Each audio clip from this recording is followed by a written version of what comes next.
बिस्मिल्लाहिर्रहमानिर्रहीम। कैसे हैं भैया आप लोग? रटना नहीं है, समझना है। Syntax book board second year chemistry chapter number 3 organic compounds का पार्ट 4 हम करने जा रहे हैं। कैरेक्टरिस्टिक्स ऑफ ऑर्गेनिक कंपाउंड्स, ये हमारा टॉपिक है। और यूजेस भी ऑर्गेनिक कंपाउंड्स के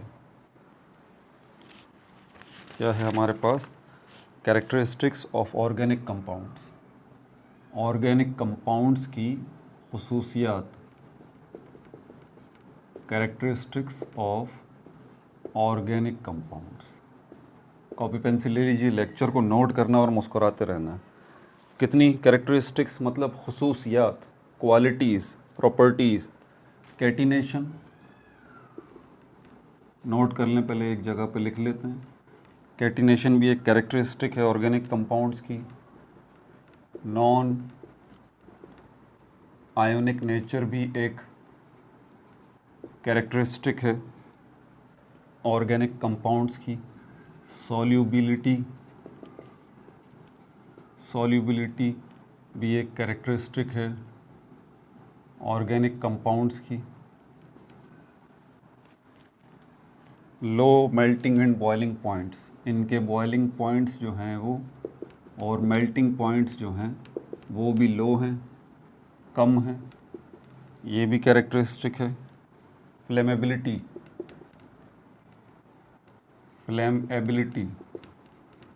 बहुत तेज़ी के साथ भड़क जाने वाले, बहुत तेज़ी से आग पकड़ने वाले, liable to catch fire, flammability. Number 6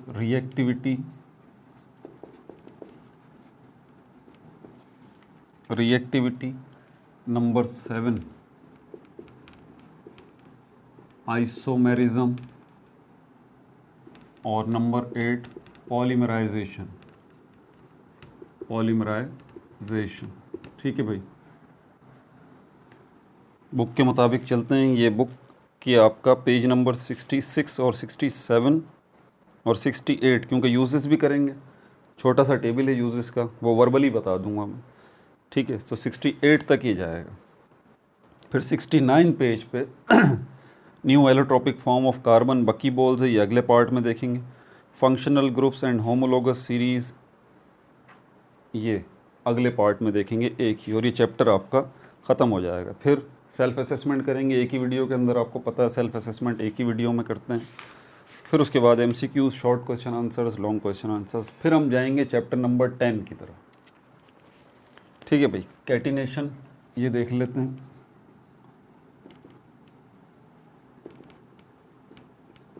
catenation मैं हमेशा आपसे पूछता हूँ, जब मैं आपसे पूछता हूँ ये क्या है, तो इसका आसान सा मतलब, इसका आसान सा जवाब ये है कि ये मार्कर है। टू द पॉइंट इसका जवाब है। आप मुझे ये नहीं बताएंगे कि सर हम इससे लिखते हैं, ये प्लास्टिक का बना हुआ है, ये ब्लैक लिखता है। नहीं, ये मेरे सवाल नहीं है। मेरा सवाल आपसे इतना है कि भाई ये क्या है, तो क्या का जवाब क्या है कि ये मार्कर है। आपसे कोई पूछता है भाई कैटिनेशन क्या है, तो इस क्या का जवाब जो है आसान सा क्या है, कैरेक्टरिस्टिक है। एक कैरेक्टरिस्टिक है ये, किसकी? Characteristic of organic compounds. ठीक है, समझ में आ गया क्या हो रहा है इस कैरेक्टरिस्टिक के अंदर। To bond covalently, to bond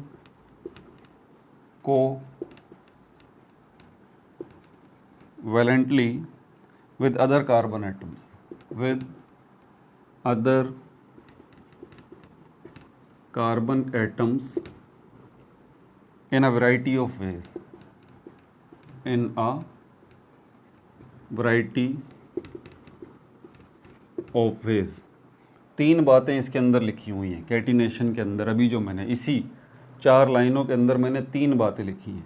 पहली बात लिखी है कैटिनेशन क्या है, कैरेक्टरिस्टिक है ऑर्गेनिक कंपाउंड्स की।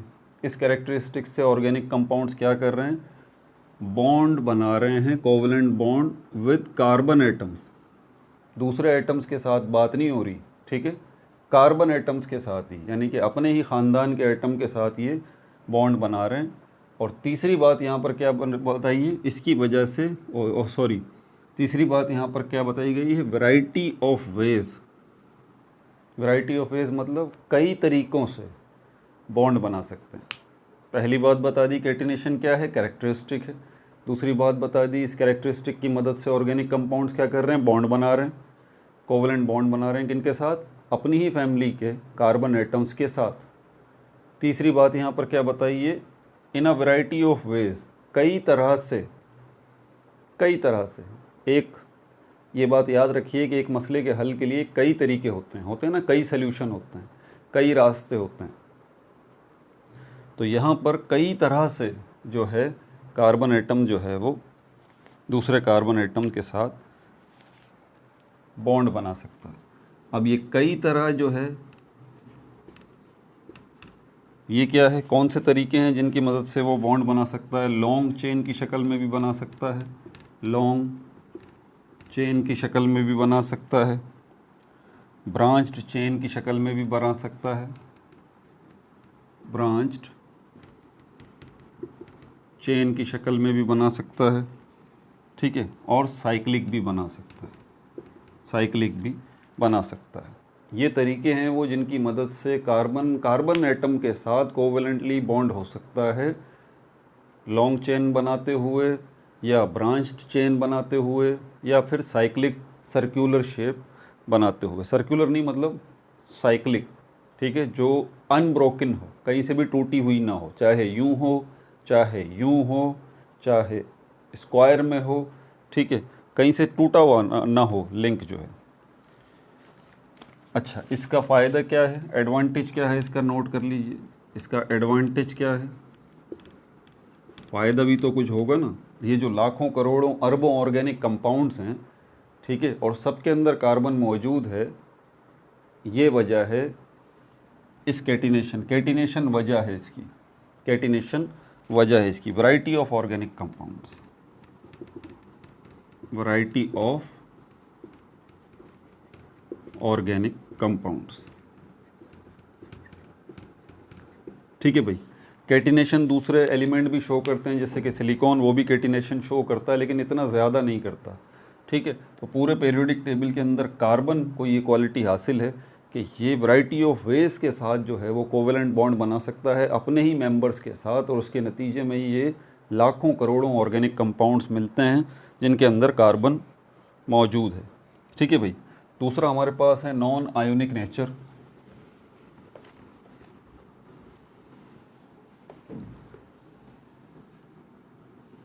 Non ionic nature, non ionic nature.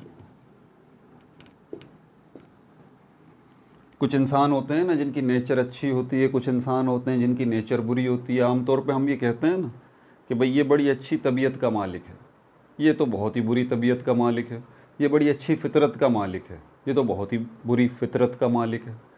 तो घूम फिर के आपको किसी इंसान की क्वालिटी पता लगती है, चाहे अच्छाई की सूरत में हो या बुराई की सूरत में, जिसको आप उसकी नेचर कहते हैं कि भाई उसकी नेचर है।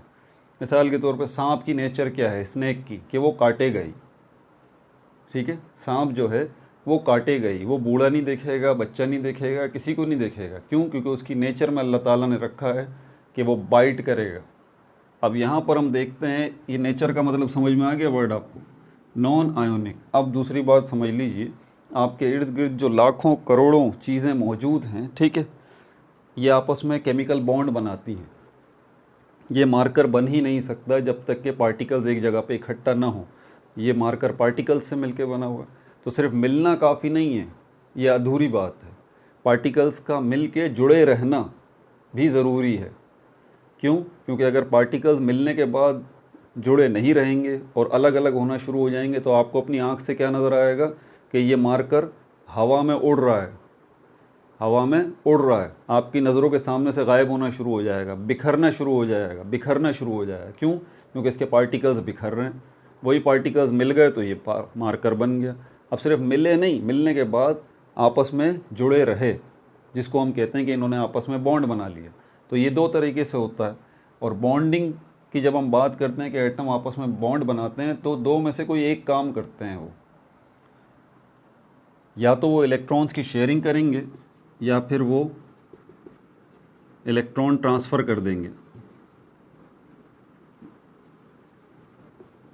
समझ में आ रही है बात आपको? दो तरह के काम करेंगे जब एटम्स आपस में मिलेंगे, कि जब वो मिलेंगे या तो फिर वो इलेक्ट्रॉन्स की शेयरिंग करेंगे या फिर इलेक्ट्रॉन ट्रांसफ़र कर देंगे। इलेक्ट्रॉन की शेयरिंग अगर करते हैं तो इसके नतीजे में जो बॉन्ड बनेगा उसको हम कहते हैं कोवैलेंट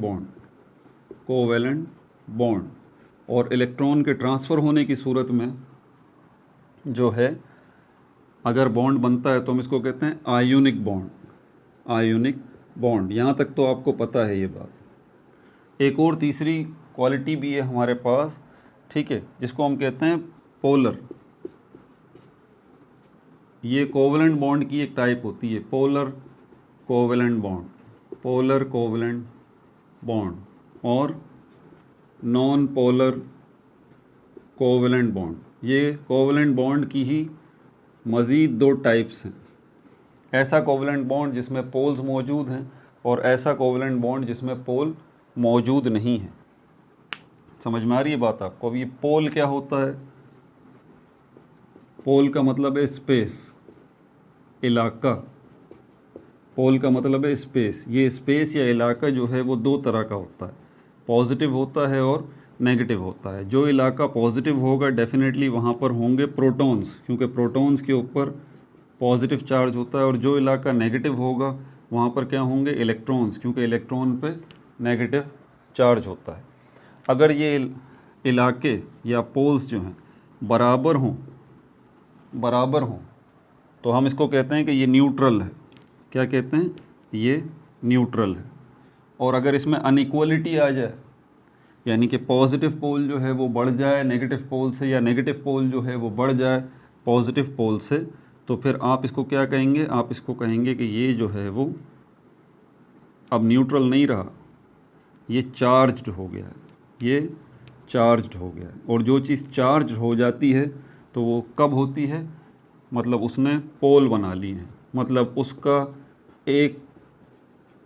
कुछ स्पेस उसका पॉजिटिव है और कुछ स्पेस उसका नेगेटिव है, लेकिन अनइक्वलिटी है। या तो पॉजिटिव बड़ा स्पेस है, नेगेटिव छोटा स्पेस है, या फिर नेगेटिव बड़ा स्पेस है, पॉजिटिव छोटा स्पेस है। अनइक्वलिटी होगी। अगर इक्वलिटी हो जाएगी तो वो न्यूट्रल हो जाएगा। समझ में आ गई ये बात आपको?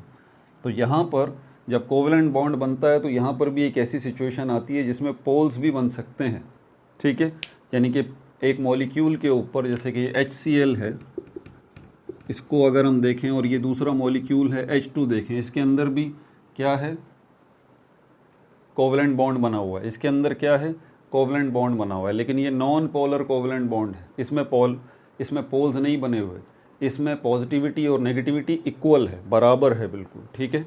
जबकि यहाँ पर, और अगर मैं कहता हूँ कि यहाँ पॉजिटिविटी और नेगेटिविटी इक्वल है, बराबर है, तो इसका दूसरा मतलब यही है कि इसके अंदर जो प्रोटॉन्स हैं और इलेक्ट्रॉन्स हैं उन्होंने बराबर जगह घेरी हुई है, बराबर जगह घेरी हुई है, क्योंकि पॉजिटिविटी नेगेटिविटी का ताल्लुक तो इलेक्ट्रॉन और प्रोटॉन से ही है ना, ठीक है। बराबर जगह घेरी हुई है। यहाँ पर पोल बने हुए हैं, एक हिस्सा इसका पॉजिटिव है, दूसरा हिस्सा इसका नेगेटिव है। क्यों बन गया ये एक पॉजिटिव और एक ये नेगेटिव?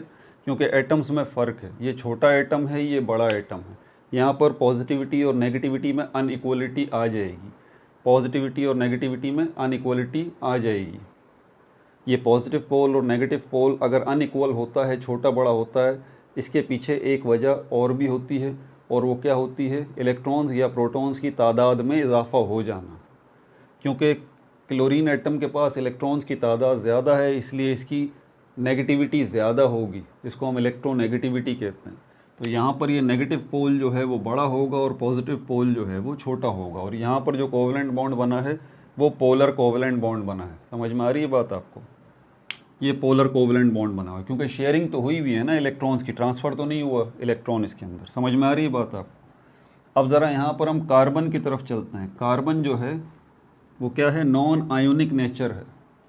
तो नॉन आयोनिक समझ जाइए कि नॉन आयोनिक नेचर हम इसीलिए कह रहे हैं कि इसके अंदर इलेक्ट्रॉन का ट्रांसफ़र जो है वो नहीं होता, इलेक्ट्रॉन का ट्रांसफ़र नहीं होता। इसीलिए इसको कहा जाता है कि कार्बन जो है वो नॉन आयोनिक है इन नेचर, ठीक है। कार्बन हमेशा शेयरिंग करेगा इलेक्ट्रॉन्स की। अब इसके पॉइंट आप नोट कर लें।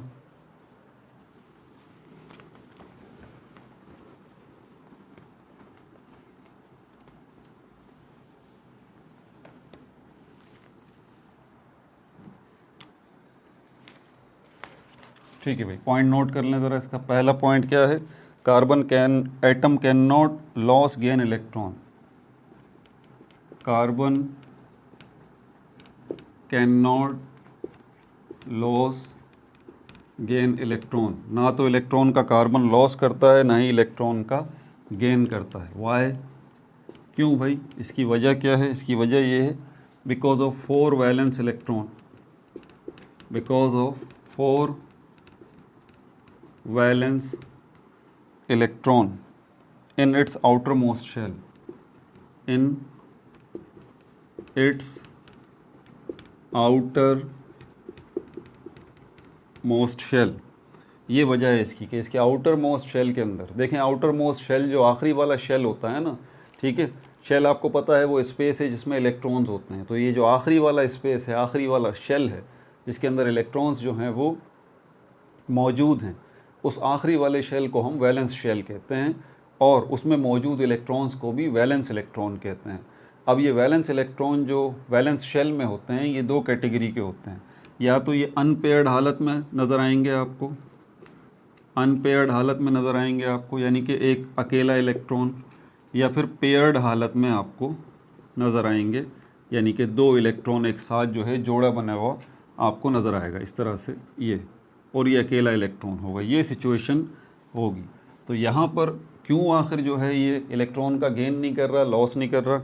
अगर वैलेंस शेल के अंदर एक इलेक्ट्रॉन है सिर्फ अकेला, ये इलेक्ट्रॉन लॉस करना चाहेगा। 2 इलेक्ट्रॉन हैं अगर किसी एटम के पास वैलेंस शेल में, तो ये 2 इलेक्ट्रॉन भी वो एटम लॉस करना चाहेगा। 3 इलेक्ट्रॉन की भी हद है कि 3 इलेक्ट्रॉन अगर किसी एटम के वैलेंस शेल में मौजूद हैं वो भी उनको लॉस करना चाहेगा। यानी कि 1 इलेक्ट्रॉन वाला भी, 2 इलेक्ट्रॉन वाले भी, 3 इलेक्ट्रॉन वाले भी वैलेंस शेल के अंदर वो इलेक्ट्रॉन को लॉस करना चाहेगा, यानी कि आयोनिक बॉन्ड बनाना चाहेगा। लेकिन अगर इलेक्ट्रॉन्स 4 होंगे तो मामला गड़बड़ हो जाएगा, वो इलेक्ट्रॉन का लॉस नहीं करेगा फिर, ठीक है। इलेक्ट्रॉन 5 हो जाएंगे, इलेक्ट्रॉन का लॉस नहीं होगा। 6 हो जाएंगे, लॉस नहीं होगा। 7 हो जाएंगे, लॉस नहीं होगा। 8 हो जाएंगे, लॉस नहीं होगा। समझ में आ रही बात आपको? इसका मतलब ये हुआ कि 4, 5, 6, 7, 8 ये वाले जो एटम्स हैं वो कोवेलेंट बॉन्ड बनाएंगे। वो क्या करेंगे? वो कोवेलेंट बॉन्ड बनाएंगे, लेकिन सब नहीं, ठीक है। वो आयोनिक बॉन्ड भी बना सकते हैं, ठीक है। अब ज़रा मैं मज़ीद डिटेल इसमें बात नहीं कर सकता क्योंकि ये हमारा टॉपिक नहीं है, ठीक है भाई, इतना नहीं है। तो इसकी वजह भी आपको पता चल गई, because 4 valence electron in its outer most shell. इसका रिज़ल्ट क्या निकलेगा? अगर 4 valence electron outer most shell के अंदर हैं तो क्या नतीजा निकलेगा? क्या होगा भाई इससे? 4 वैलेंस इलेक्ट्रॉन है, आपसे पूछ लिया जाता है, तो भाई इससे होगा क्या? इसका रिज़ल्ट ये निकलेगा, carbon can not bond ionic, bond ionic. Carbon जो है वो आयोनिक बॉन्ड नहीं बनाएगा। हैंस लिहाजा carbon compounds are non ionic. Carbon compounds are non ionic and can make covalent bonds, and can make covalent bonds only, covalent bonds only, ठीक है भाई। Solubility को देख लेते हैं। सॉल्युबिलिटी को हम कहते हैं हल पजीरी। आप एक बीकर लें, उसके अंदर 1 चम्मच नमक डाल दें। ये आम हमारी डेली लाइफ का ऑब्जर्वेशन है ना। किचन में बहन या अम्मी काम कर रही हैं, उनको तो पता है, ठीक है। ख़वातीन जो किचन में होती हैं उन्हें पता है, उनको अक्सर इस चीज़ से वास्ता पड़ता है कि उनको डिज़ोल्व करना पड़ती हैं चीज़ें, उनको डिज़ोल्व करना पड़ती हैं, हल करना पड़ती हैं, ठीक है। एक बीकर ले लें, उसके अंदर पानी ले लें आप, उसके अंदर आपने सॉल्ट जो है 1 चम्मच डाल दिया। अब वो सॉल्ट जो है वो डिज़ोल्व हो गया, सॉल्ट जो है वो डिज़ोल्व हो गया पानी के अंदर। अब ये डिज़ोल्व होने का मतलब क्या है? आपकी आंखों से गायब हो गया, आपकी नज़र से वो गायब हो चुका है। इसको हम कहते हैं डिज़ोल्व हो गया। अब आपको नज़र नहीं आ रहा सॉल्ट। हुआ क्या है? H2O के जो मॉलिक्यूल्स हैं ये पोलर हैं, ठीक है। अब जब ये पोलर हैं तो ये H2O के मॉलिक्यूल्स जो हैं यही असल में क्या करते हैं, यहाँ पर ये सॉल्ट सोडियम क्लोराइड है, ठीक है, यही आके इसको डिज़ोल्व करेंगे। H2O के मॉलिक्यूल्स जो है ना खींच खींच के इनको अलग कर देंगे, खींच खींच के इनको अलग कर देंगे, तोड़ देंगे। अब इस पानी के अंदर जो है वो सोडियम आयन होगा और क्लोराइड आयन होगा। तो एक तो ये बात हुई, और ये कौन सा कंपाउंड है, ये आयोनिक कंपाउंड है, आयोनिक कंपाउंड है, ये डिज़ोल्व हो गया, ये डिज़ोल्व पानी में हो गया। पानी पोलर है, ये बात याद रखिएगा, क्योंकि इसने पोलर कोवलेंट बॉन्ड बनाया हुआ। अच्छा, दूसरी कौन सी चीज़ है, पोलर कोवलेंट बॉन्ड भी इसमें डिज़ोल्व हो सकते हैं। Polar polar polar compounds, polar covalent compounds, polar covalent compounds, यानी कि ऐसे कंपाउंड्स जो कि जिनके एटम्स ने कोवलेंट बॉन्ड बनाया हुआ है, लेकिन कौन सा बॉन्ड बनाया हुआ है, पोलर कोवलेंट बॉन्ड बनाया हुआ है, वो भी डिज़ोल्व हो जाएंगे इसके अंदर। लेकिन अगर नॉन पोलर की बात करें हम, नॉन पोलर कंपाउंड्स की बात करें हम, नॉन पोलर कोवलेंट बॉन्ड्स की बात करें हम, तो वो पानी के अंदर डिज़ोल्व नहीं होंगे। उनके लिए फिर कोई नॉन पोलर ही चीज़ चाहिए। आप इसमें तेल डिज़ोल्व कर सकते हैं, ऑयल पानी के अंदर नहीं होगा, लेकिन उसी ऑयल को अगर आप मट्टी के तेल में डिज़ोल्व करना चाहें, डीजल में डिज़ोल्व करना चाहें, पेट्रोल में डिज़ोल्व करना चाहें, वहाँ डिज़ोल्व हो जाएगा। क्यों? क्योंकि वो क्या है, वो सब के सब नॉन कोवलेंट बॉन्ड उन्होंने बना रखे हैं। Non covalent bond, non covalent bond, समझ में आ रही है बात आपको? और ऑयल जो है उसके अंदर भी नॉन कोवलेंट बॉन्ड्स हैं। ये सारी की सारी चीज़ें मैंने आपको बता दी। अब यहाँ पर क्या बात कर रहा है, सॉल्युबिलिटी, हल पजीरी। तो क्या ऑर्गेनिक कंपाउंड्स जो हैं, सॉल्युबिलिटी, तो क्या ऑर्गेनिक कंपाउंड्स जो है वो डिज़ोल्व हो जाते हैं? ठीक है भाई। Very widely, very widely, very word निकला है वेरिएशन से। वेरिएशन का मतलब तब्दीली या तगय्युर, या एक और वर्ड निकलता है इससे वेरियस, एक और वर्ड निकलता है इससे वैरायटी। तो वेरियस, वाइडली, वेरी मतलब ये कि इसमें बड़ी वैरायटी है ऑर्गेनिक कंपाउंड्स को सॉल्युबिलिटी पॉइंट ऑफ व्यू से अगर हम देखें। कुछ जो हैं जो कि नॉन सॉल्युबल, वो कुछ जो हैं वो जो हैं वो पोलर कोवलेंट कंपाउंड्स के अंदर डिज़ोल्व हो जाते हैं, जैसे कि पानी पोलर कोवलेंट कंपाउंड है, उसमें डिज़ोल्व हो जाएंगे। कुछ जो हैं वो नॉन पोलर कोवलेंट कंपाउंड्स में डिज़ोल्व हो सकते हैं सिर्फ, कुछ जो हैं वो दोनों में हो सकते हैं। तो यहाँ पर ये वेरी वाइडली का मतलब यही है कि सॉल्युबिलिटी पॉइंट ऑफ व्यू से अगर आप ऑर्गेनिक कंपाउंड्स को देखेंगे तो इसमें बड़ी वैरायटी आपको नज़र आएगी, बहुत ज़्यादा वैरायटी आपको इसमें नज़र आएगी। अच्छा, तो इसकी सॉल्युबिलिटी डिपेंड किस चीज़ के ऊपर करती है, इसको भी नोट कर लें। किस चीज़ के ऊपर डिपेंड करती है? देयर केमिकल स्ट्रक्चर, और केमिकल स्ट्रक्चर, ऑर्गेनिक कंपाउंड्स के केमिकल स्ट्रक्चर के ऊपर, ठीक है, और nature of solvent, nature of solvent. Solvent उस चीज़ को कहते हैं जिसमें डिज़ोल्व कर रहे हैं आप। पानी जो है वो सॉल्वेंट है, पानी के अंदर आप डिज़ोल्व कर रहे हैं, तो पानी सॉल्वेंट है। Chemical structure point of view से ये है कि केमिकल मेकअप कंपाउंड्स का, मतलब उनके अंदर बॉन्डिंग कौन सी हुई हुई है, आयोनिक बॉन्ड है, कोवलेंट बॉन्ड है, कोवलेंट बॉन्ड है तो कौन से हैं, और भी दीगर बातें, और इलेक्ट्रॉनिक कॉन्फ़िगरेशन, ये सारी की सारी चीज़ें, इलेक्ट्रॉनिक मेकअप जिसको हम कहते हैं, यानी कि इलेक्ट्रॉन्स से मुताल्लिक सारी तफसील जो होती है उसको हम कहते हैं केमिकल स्ट्रक्चर। तो ऑर्गेनिक कंपाउंड्स के अंदर क्यों आखिर इतनी वैरायटी है, क्यों इतनी वैरायटी है? उसकी वजह सिर्फ यही है कि वैरायटी ऑफ केमिकल मेकअप। ठीक है भाई। अच्छा, अब यहाँ पर सॉल्युबिलिटी की हम बात करते हैं, types on the basis of solubility. Organic compounds की टाइप्स नोट कर लीजिए। टाइप्स ऑफ ऑर्गेनिक कंपाउंड्स, ओसी का मतलब organic compounds, types of organic compounds on the basis of solubility. Solubility point of view से अगर हम इसकी टाइप्स देखें पहले हमारे पास है water soluble organic compounds, water soluble organic compounds. दूसरे हमारे पास हैं non polar organic compounds, non polar organic compounds. देखिए अगर ये पोलर नॉन पोलर ये मैं आपको ना समझाता तो अभी आपको ये बात समझ में नहीं आती कि नॉन पोलर ऑर्गेनिक कंपाउंड्स कौन से होते हैं। ये वाटर सॉल्यूबल ऑर्गेनिक कंपाउंड्स हैं और दूसरी कैटेगरी ऑर्गेनिक कंपाउंड्स की कौन सी है, नॉन पोलर ऑर्गेनिक कंपाउंड्स। ठीक है भाई, अब इनकी तफसील आप नोट कर लीजिए। पहले वाटर सॉल्यूबल ऑर्गेनिक कंपाउंड्स को देख लेते हैं।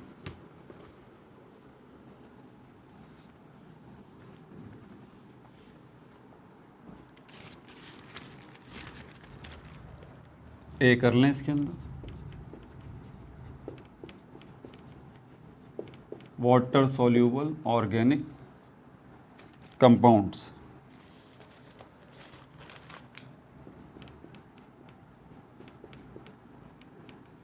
compounds that contain functional group,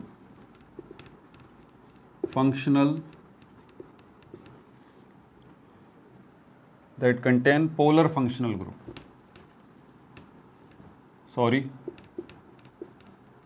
polar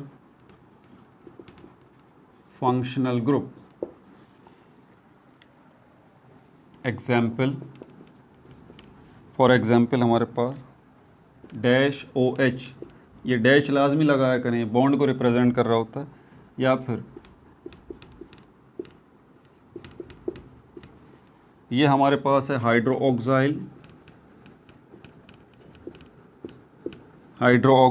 और ये है कार्बोक्साइल।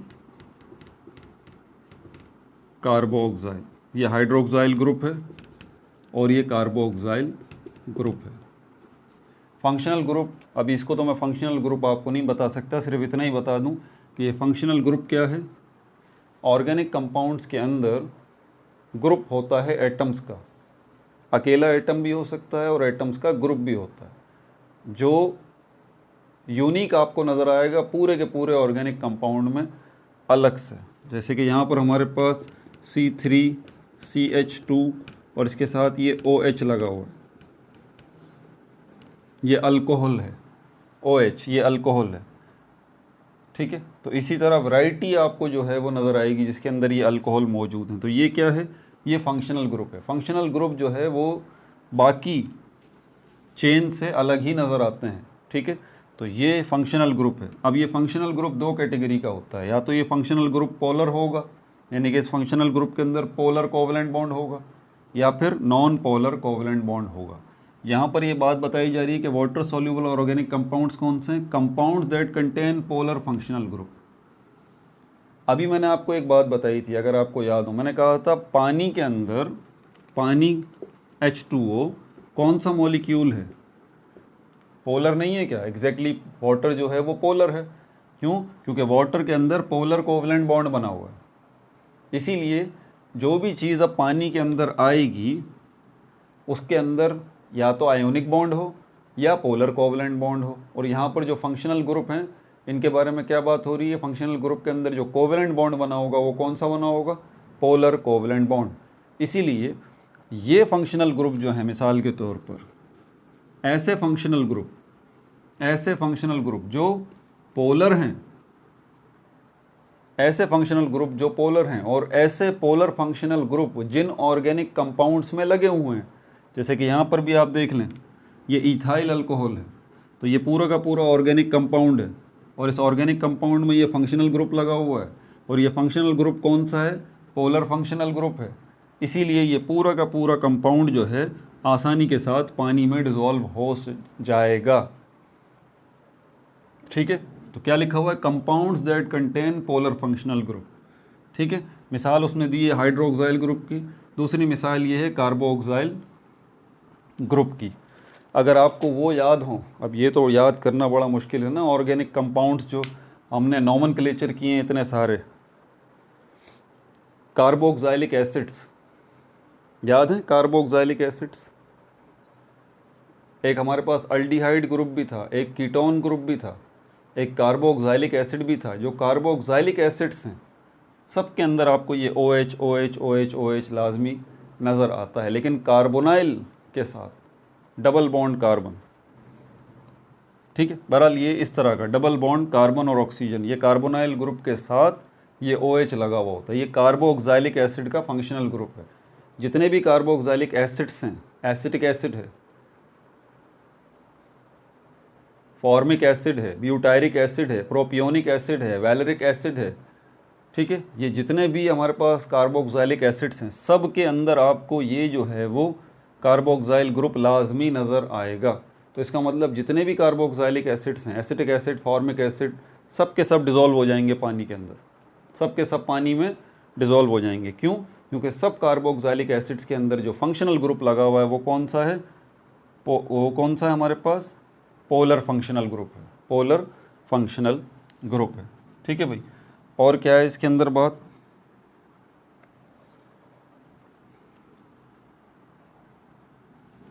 अच्छा, अब आगे कि जब हम कहते हैं कि डिज़ोल्व हो गया तो हम एक वर्ड इस्तेमाल करते हैं कि भाई वाटर के मॉलिक्यूल्स ने उन दूसरे मॉलिक्यूल्स को ब्रेक डाउन कर दिया, उनको तोड़ दिया।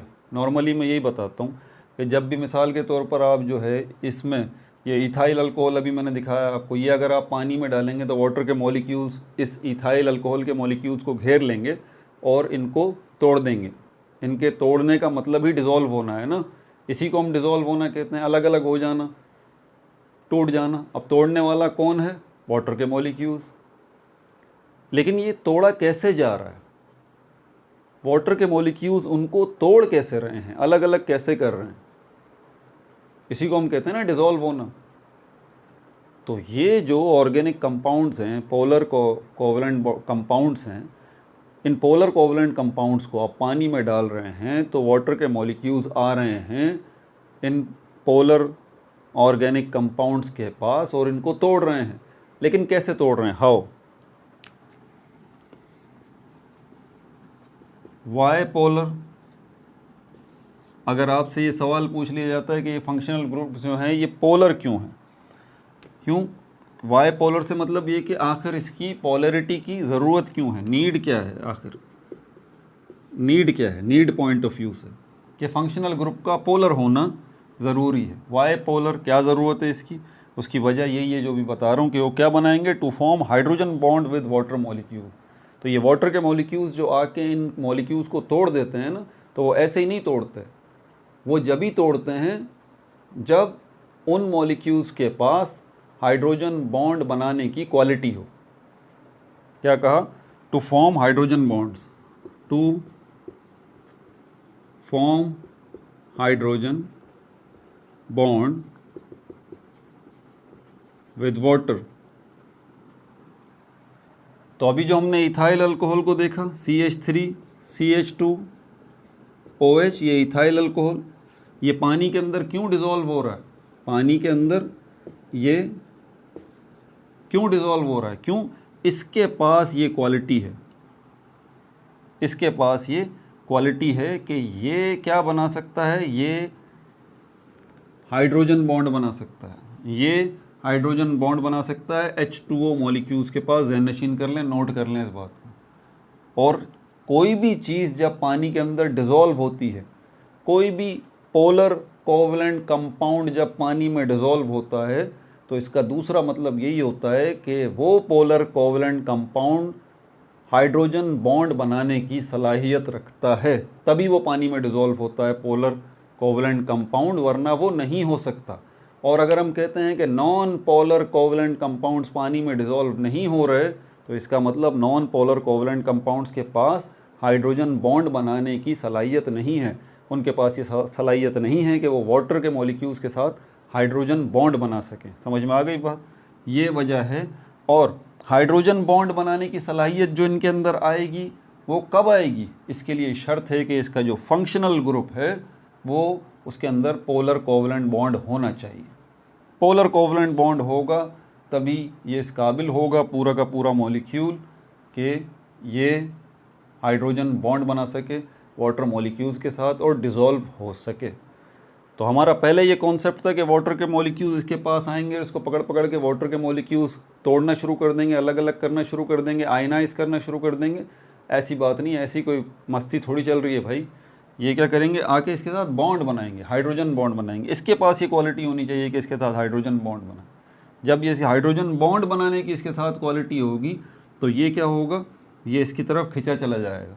अब ये जब इसकी तरफ खिंचा चला जाएगा, अट्रैक्ट होगा, तो ये वाटर के मॉलिक्यूल अब इसको अलग कर लेंगे। यहाँ भी वाटर का मॉलिक्यूल होगा, यहाँ से ये इसको अपनी तरफ खींच रहा होगा, यहाँ से वाटर का मॉलिक्यूल है, ये अपनी तरफ खींच रहा होगा। कई जगहों से वाटर के मॉलिक्यूल हाइड्रोजन बॉन्ड बनाने की कोशिश करेंगे, खींचेंगे अपनी तरफ, उसका नतीजा ये निकलेगा, ये आयनाइज हो जाएगा, ये टूट जाएगा, दूसरे लफ्ज़ों में डिज़ोल्व हो जाएगा पानी में।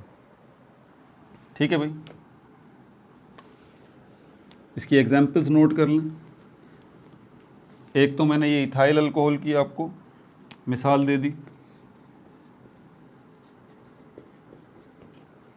इथाइल अल्कोहल को इथेनॉल भी कहते हैं, इथेनॉल, और ये भी केमिकल फार्मूला है इथाइल अल्कोहल का।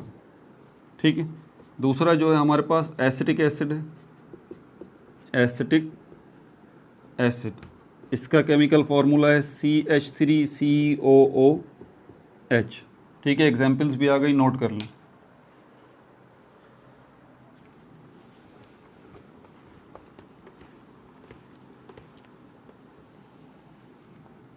वाटर सॉल्यूबल ऑर्गेनिक कंपाउंड्स हो गए। अब देख लेते हैं यहाँ पर non polar organic compounds.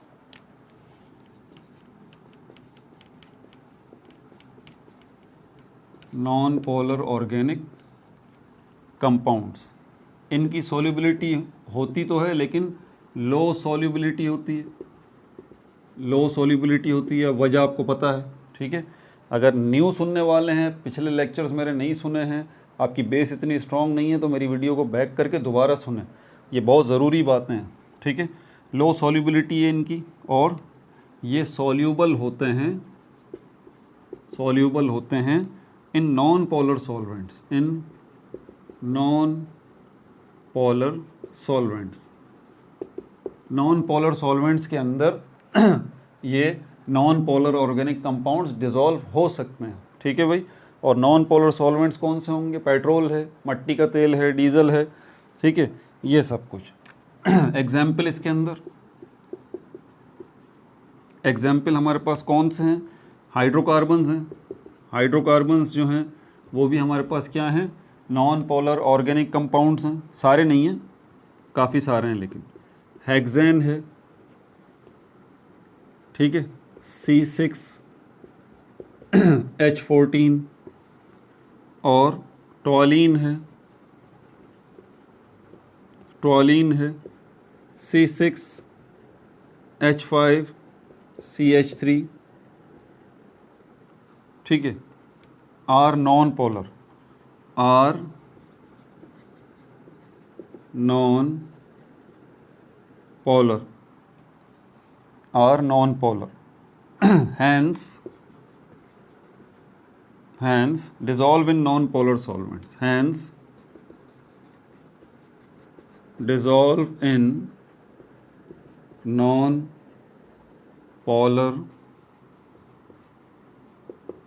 solvents। ठीक है भाई, अब आगे देख लेते हैं। चौथा पॉइंट हमारे पास कौन सा है इसका,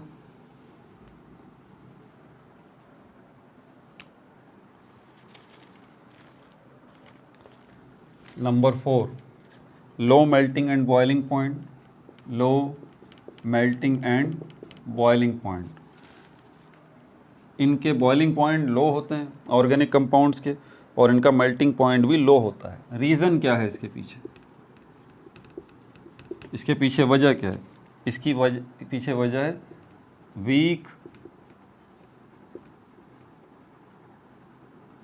week intermolecular forces, weak inter molecular forces. ये फोर्सेस का जब नाम आए ना तो आप समझ जाइए, फोर्सेस का मतलब बॉन्ड है, आसान सी बात है। फोर्स का मतलब बॉन्ड है। ये वजह है कि इनके मॉलिक्यूल्स के दरमियान जो है वो, देखें, दो किस्म के बॉन्ड होते हैं। एक वो बॉन्ड होता है जो मॉलिक्यूल के अंदर होता है, एटम्स के दरमियान। एक ये बॉन्ड बना हुआ है जो एटम्स के दरमियान है, मॉलिक्यूल के अंदर है। एक और बॉन्ड होता है जो मॉलिक्यूल और मॉलिक्यूल के दरमियान होता है,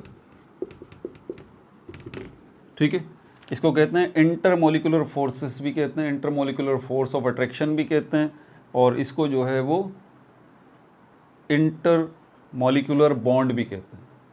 तो ये वीक है, ठीक है। जितने ऑर्गेनिक कंपाउंड्स हैं उनके अंदर जो मॉलिक्यूल्स के दरमियान बॉन्ड बना हुआ है वो वीक है। इसी वजह से क्या है, इनके मेल्टिंग पॉइंट भी लो हैं ऑर्गेनिक कंपाउंड्स के, और बॉइलिंग पॉइंट भी लो हैं, ठीक है भाई।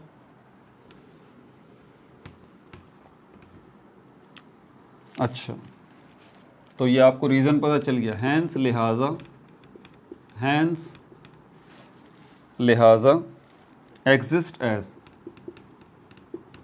एग्जिस्ट एज ऑर्गेनिक कंपाउंड्स किस शक्ल, किन हालतों में मौजूद रहते हैं? गैसेस।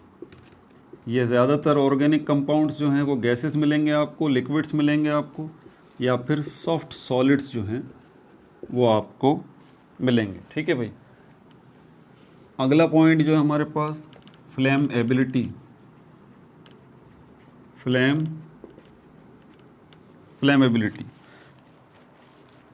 आग पकड़ने वाले, तेज़ी के साथ आग पकड़ने वाले। ये कागज़ है और ये मार्कर है, दोनों में से आपसे मैं पूछूं किसकी फ्लेमेबिलिटी ज़्यादा है, तो आप डेफिनेटली बोलेंगे सर इस कागज़ की है। ये बहुत तेज़ी के साथ जो है, आप इसको माचिस की तीली दिखाएंगे, एक पेपर फ़ौरन जलना शुरू कर देगा। लेकिन ये प्लास्टिक मोटा है, तो ये जो है वो माचिस की तीली से जलेगा ही नहीं, ख़राब थोड़ा सा हो जाएगा लेकिन उस शोले से जलेगा ही नहीं जो कि माचिस की तीली प्रोड्यूस करेगी। समझ में आ रही है बात आपको? वजह क्या है, ये जो है वो इसकी फ्लेमेबिलिटी इतनी नहीं है मार्कर की, लेकिन इसकी फ्लेमेबिलिटी बहुत ज़्यादा है। तो फ्लेमेबिलिटी क्या, ये ऑर्गेनिक कंपाउंड्स जो हैं वो बहुत ज़्यादा फ्लेमेबल होते हैं। तो फ्लेमेबिलिटी का मतलब पहले लिख लें, लायबल टू कैच फायर, जिनमें आग लग सकती हो,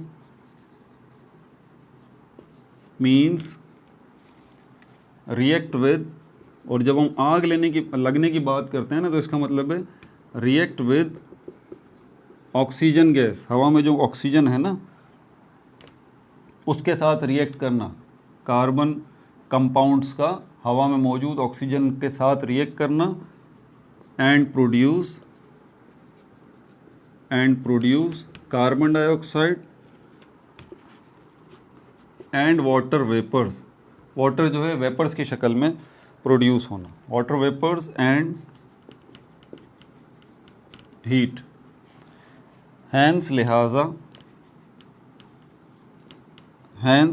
मोस्ट फ्यूल्स आर ऑर्गेनिक।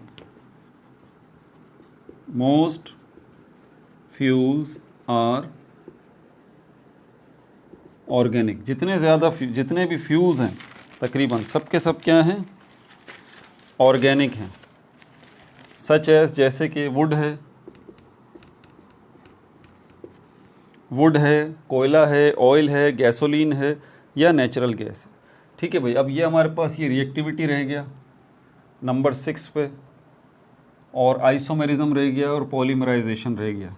ये थोड़े हार्ड टू डाइजेस्ट टॉपिक्स हैं, इसीलिए मैं चाहता हूँ इनको अगले पार्ट में कवर करें। वैसे भी अगर आप मुस्तकिल ये वीडियो मेरी देख रहे हैं तो अभी तक तो आपके दिमाग का अचार जो है वो बन जाना चाहिए, ठीक है भाई। अपना बहुत ज़्यादा ख्याल रखिएगा। No like no subscribe, only share.